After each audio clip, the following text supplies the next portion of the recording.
Welcome to Mr. V Teaching Math. In this session, we're going to continue to look at the order of operations, otherwise known as bedmaths. Today we're going to look at the E, exponents. We'll learn about roots later on, but for now we're going to focus on exponents. What exactly are exponents? I often talk about the lazy mathematician. Exponents are a tool that mathematicians use to take a shortcut. Here are some examples of exponents. This is the base, and that's the exponent.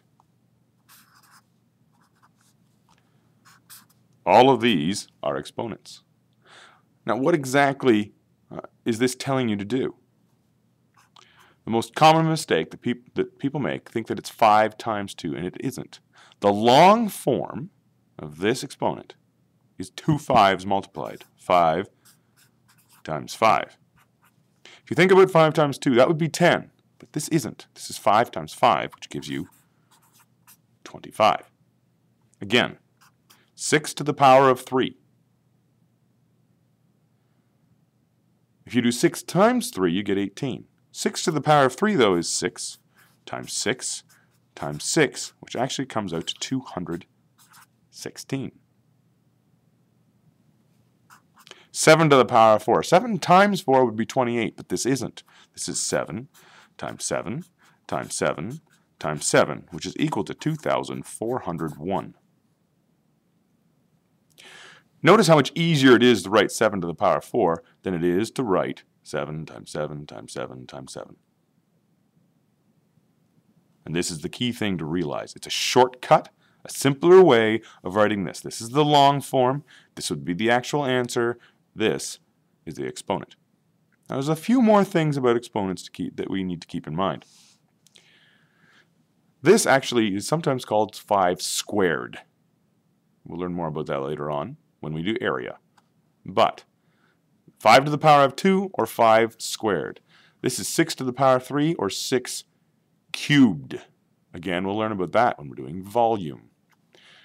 This is mostly just called 7 to the power of 4. But you can have some other powers. You can have 8 to the power of 1. Every single number actually has an exponent on it. We just don't write the 1 all the time. Because what does this mean? 8 to the power of 1? Well, that's the same as just 8. Because it's telling you that there's 1 8. There's no multiplication. Every single number has an exponent on it. We just don't write them because, boy, that would be a waste of time, most of it. Now, there is a special one that we have to pay close attention to. 9 to the power of 0. This is interesting because it's not equal to 0. This is equal to 1. Now, you're saying to yourself, how in the world does that work? This is 0. How in the world that can be 1? Well, let me take a little bit of time to show you how that could work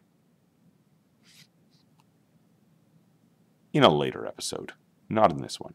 For now, you simply need to know that anything to the power of 0, if I take this number, a really big number, 3,267,401, and I put it to the power of 0, it's actually equal to 1. Anything to the power of 0 is 1. Always. That's all you need to know for now.